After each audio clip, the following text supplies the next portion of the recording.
지금 대한민국 프로축구 K리그1을 대표하는 이름은 전북 현대모터스와 울산 HDFC입니다.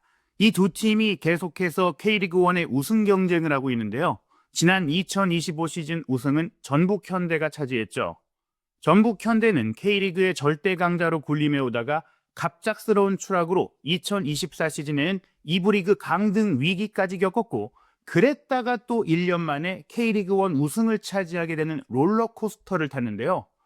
전북이 이렇게 급격한 추락과 또 반등을 이룰 수 있었던 이유에 대해 K리그 한국 프로축구계의 특성을 통해 설명해드리는 시간을 준비했습니다. 프로축구 리그의 성적에 있어서 가장 큰 영향을 미치는 데이터는 연봉 규모라고 할 수 있겠는데요. 좋은 선수, 연봉이 비싼 선수를 많이 보유한 팀의 전력이 높을 것이고 또 경쟁에서 유리하겠죠.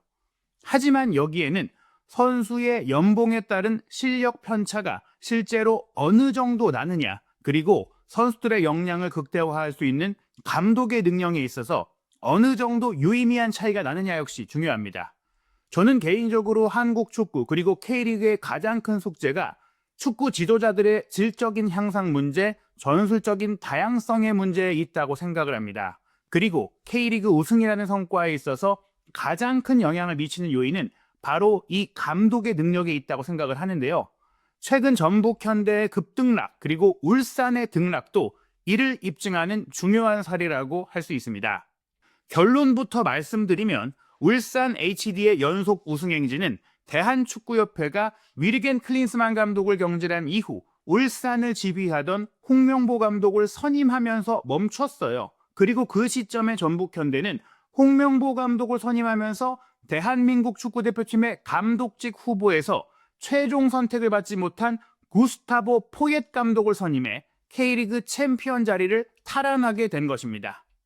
홍명보 감독을 잃은 울산은 선수단 분위기 전체가 크게 흔들리며 추락했고, 포옙 감독을 선임한 전북은 마침내 팀을 재건시킬 수 있는 리더십과 경험을 갖춘 새로운 감독과 함께 부활하게 된 것이죠. 이 흐름에 대해서 조금 더 거시적인 관점에서 짚어보겠습니다. 2014년부터 2025년까지 지난 12년 동안 대한민국 프로축구 1부 리그 K리그의 우승팀은 딱 3팀, 전북 현대모터스와 울산 HDFC, FC 서울뿐이었습니다.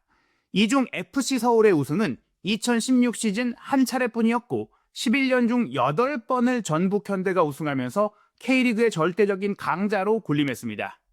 하지만 지난해 여름 미국에서 열렸던 2025년 FIFA 클럽 월드컵에 아시아를 대표해 그리고 한국을 대표해 참가했던 팀은 울산 HD였습니다.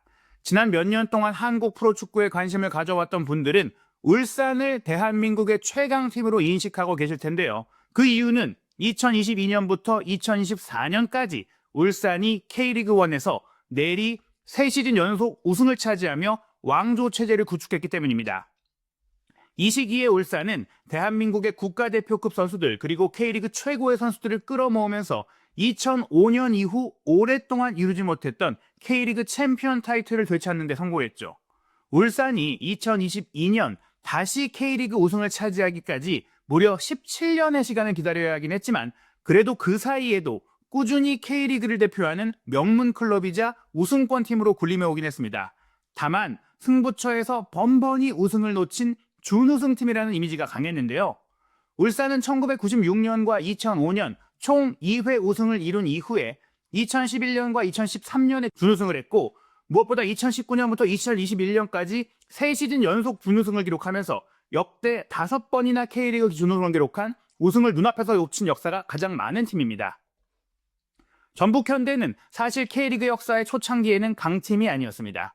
리그 초창기의 강호는 대한민국에서 최초의 축구 전용 경기장을 건설했고 유스 시스템도 도입했던 포스코가 운영하는 포항 스틸러스, 그리고 대한민국 제2의 도시인 항구도시 부산을 연고로 하는 현재 부산 아이파크의 전신인 대우 로얄즈, 그리고 일화그룹이 운영하던 시절의 일화천마, 현재 성남FC의 전신인 팀입니다. 그리고 삼성그룹에서 1995년에 창단한 수원삼성 블루인즈가 대대적인 투자를 통해서 빠르게 강팀으로 올라섰고, 수도 서울로 연고지를 옮긴 LG 치타스의 후신 FC 서울도 K리그를 대표하는 강팀으로 꼽히고 있죠. 1993년 완산 푸마라는 이름으로 창단한 전북 현대는 재정적인 문제를 겪던 가운데 현대자동차가 인수하면서 경영을 정상화했고, 결정적으로 2005년 여름에 부임한 최강희 감독의 빼어난 지도력을 통해서 전북이 그 당시 코리아컵 우승, 그리고 이를 통한 아시아 챔피언스리그 참가 및 우승, 그리고 연속된 K리그 우승을 이뤄내면서 K리그 역대 최고의 팀 반열로 전북을 올려놓게 됩니다. 2014-2015 시즌의 연속 우승에 이어서 2016 시즌에는 전북이 FC 서울에 우승을 내주긴 했지만, 당시 전북의 심판 매수 파동 문제로 인한 승점 삭감을 당했기 때문에 내줬던 그런 승점 삭감 문제를 통한 우승 실패였죠. 실제 경기에서의 획득한 승점으로는 전북 현대가 2016 시즌에도 가장 좋은 성적을 냈던 팀입니다. 그리고 2017 시즌부터 2021 시즌까지 무려 5시즌 연속 K리그 우승이 이어지는데요. 사실상 2014 시즌부터 2021 시즌까지 무려 8년 동안 K리그의 절대 강자는 전북이었던 것입니다. 그리고 2016 시즌 같은 경우에는 리그 우승은 내줬지만 통산 2번째 AFC 챔피언스 리그 우승을 이루면서 또 한 번 아시아 챔피언의 자리에 오르기도 했었죠. 이러한 전북의 쇠퇴는 이러한 역사적인 성과를 이룬 핵심 인물 최강희 감독이 팀을 떠나면서 시작됐다고 할 수 있습니다. 최강희 감독의 선수단 관리와 운영이 전북 독주 시대의 가장 큰 원동력이었다는 것을 입증한 결과라는 것이죠. 최강희 감독이 거액의 연봉 제한을 받고 중국 슈퍼리그 클럽으로 떠난 이후에도 인터밀란과 레알 마드리드, 첼시에서 주제 무리뉴 감독의 수석 코치로 일했던 것으로 유명한 포르투갈 출신 지도자 주제 모라이스 감독이 2019 시즌 전북의 새 감독으로 부임을 했는데요. 이후 2시즌 연속 더 K리그 우승을 이어가게 됐고, 2020 시즌에는 최강희 감독이 팀을 이끌던 시절 수비형 미드필더 그리고 센터백으로 활약했으며, 모라이스 감독 체제에서는 수석 코치로 활동을 했던 김상식 현 베트남 축구 대표팀 감독이 전북의 지휘봉을 이어받았고 K리그 연속 우승 역사를 이어가게 됐는데요. 다만 모라이스 감독과 또 김상식 감독 체제에서의 전북의 경기력은 분명 최강희 감독 시절보다는 하락했고, 또한 우승을 하긴 했지만 압도적으로 우승을 하진 못했어요. 특히 울산 현대의 거센 추격을 받아야 했죠. 어떻게 보면 울산이 스스로 무너지면서 전북이 우승을 할 수 있었다, 전북이 잘해서 우승했다기보다는 울산이 놓친 것이다라는 평가도 당시에 있었습니다. 이 과정에서 울산은 국가대표급 선수들을 대거 영입했고, 또 수준 높은 외국인 선수도 영입을 하면서 대대적인 투자를 했지만 우승하지 못한 것이 김도훈 감독의 지도력 문제가 아니냐, 이런 진단이 내려졌고, 결국 이 문제를 극복하기 위해 2021 시즌에 현재 한국 대표팀의 감독을 맡고 있는 한국 축구의 레전드죠. 2002 한일 월드컵 당시 한국 대표팀의 주장으로 브론즈볼을 수상했던 레전드 선수 출신이고, 또 감독으로는 2012년 런던 올림픽에서 한국 대표팀의 동메달을 최초로 안긴 홍명보 감독을 선임하게 됩니다. 모라이스 감독이 물러난 이후 김상식 감독 체제에서도 전북이 K리그 우승은 했지만 경기력 하락이 뚜렷했고요. 2022 시즌 결국 K리그 우승을 울산에 내주면서 전북의 연속 우승 행진은 막을 내립니다. 물론 그때 승점 차이는 3점 차 아슬아슬한 2위였지만 아시아 챔피언스리그에서도 4강에 올랐고, 또 코리아컵에서도 결승전에서 전북이 김상식 감독과 함께 FC 서울을 꺾고 우승하는 성과를 내긴 했는데요. 하지만 2023 시즌 김상식 감독이 성적 부진으로 중도 경질됐고, 루마니아 출신의 단 페트레스코 감독이 새로운 전북 감독으로 선임이 됐습니다. 그리고 그 시즌 리그 4위, 코리아컵 준우승, 챔피언스리그 16강 탈락 등 결국 무관으로 시즌을 마치게 되면서 전북은 근 10년간 최악의 성적으로 K리그 일정을 마치게 됐는데요. 이랬던 상황이 2024 시즌 단 페트레스코 감독이 동계훈련부터 지휘했던 그 시즌에 더욱 악화됩니다. 시즌 초반부터 이어졌던 극도의 부진 끝에 페트레스코 감독이 일찌감치 상반기에 경질됐고요. 김상식 감독 시절의 수석 코치였던 김두현 감독이 강등 위기까지 내몰렸던 전북의 임시 감독으로 부임하게 됩니다.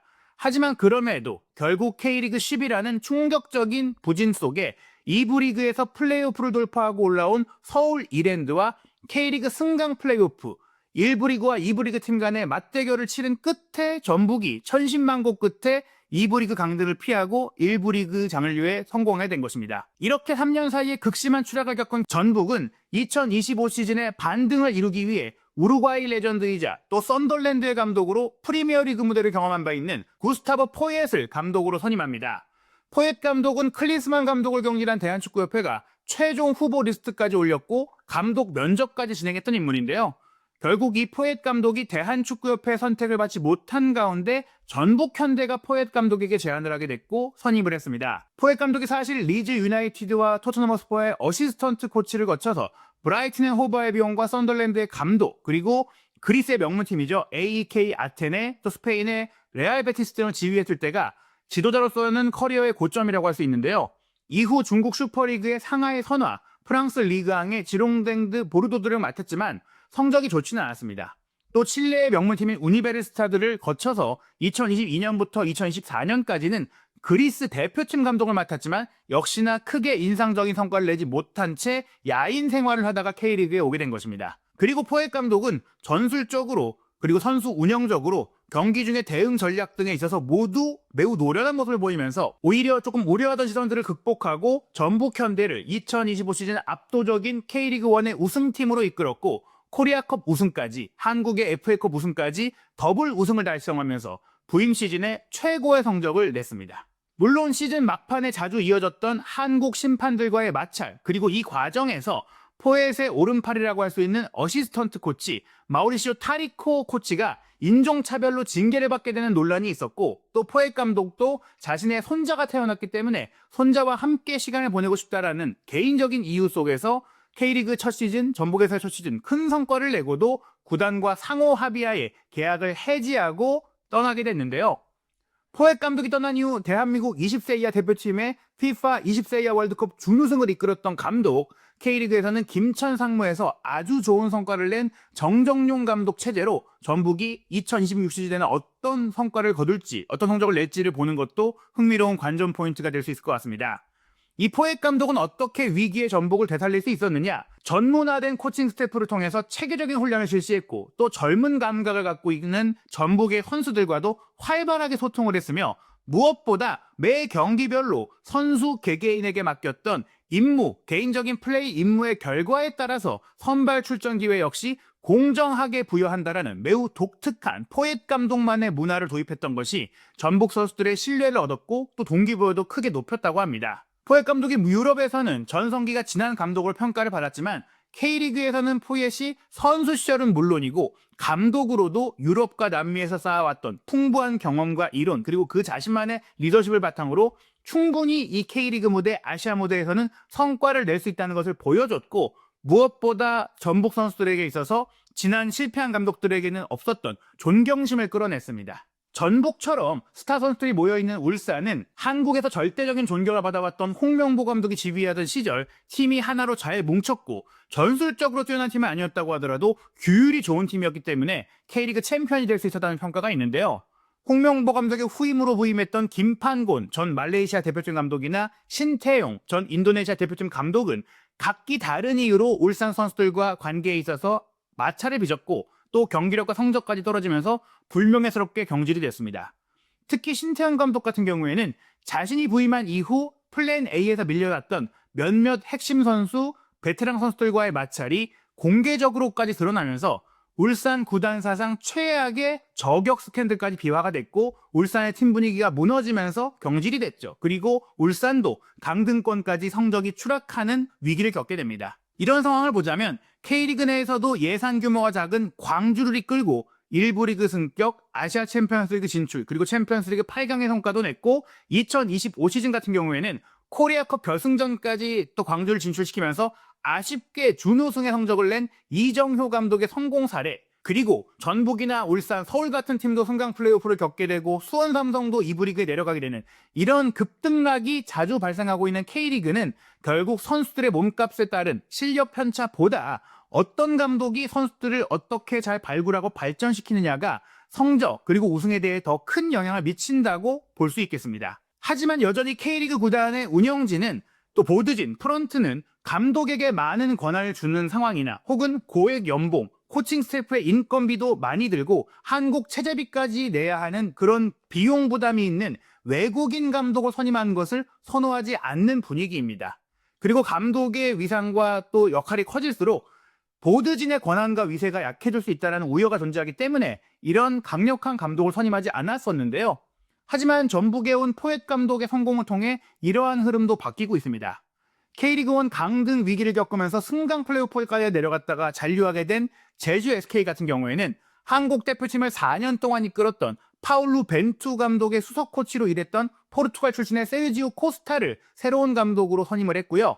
K리그2의 충북 청주FC는 FC 포르투와 플라멩고의 어시스턴트 코치를 맡았었고 또 포르투갈의 여러 클럽을 감독으로도 지휘했던 후이 퀸타 감독을 선임하면서 기대를 모으고 있습니다. 또 신생 창단 구단으로 K리그2에 처음 참가하게 된 파주 프론티어 FC는 가나 대표팀의 어시스턴트 코치, 그리스 대표팀의 어시스턴트 코치를 맡았던 스페인 출신의 제라르 누스 감독을 선임했습니다. 포이에서 성공 효과를 통해서 이제 K리그도 다시 외국인 감독이 늘어나고 있는 것인데요. 물론 울산 HD는 분위기 쇄신이 더 중요하다는 결론 속에 몇몇 J리그 또 일본 감독들과 접촉했다는 소문이 있었지만 울산의 레전드 선수로 활약을 했던 김현석 감독 체제로 2026 시즌을 맞이하기로 결정을 내렸습니다. 또 2부 리그로 내려간 뒤 승격에 거듭 실패했던 수원 삼성 블루윙즈는 다시금 대대적인 투자를 예고하면서 지금 한국에서 가장 큰 주목을 받고 있고 인기를 누리고 있는 이정효 감독을 광주에서 데려왔습니다. 이정효 감독은 1부 리그 팀인 광주를 떠나서 2부 리그에 내려가 있는 수원 삼성과 옵션 포함 총 5년 계약을 맺으면서 화제가 됐는데요. 2026 시즌 K리그는 많은 감독 교체 그리고 전북과 울산의 우승 경쟁, 외국인 감독이 부임한 팀들이 어떤 성적을 보일지 그리고 무엇보다 이정효 감독이 부임한 수원 삼성이 부활할 수 있을지 여부가 가장 큰 화두로 떠오르고 있습니다. 2026 시즌 K리그가 또 한 번 감독의 능력이 성적에 있어 가장 큰 변수가 된다는 점을 증명할 수 있을지 주목됩니다.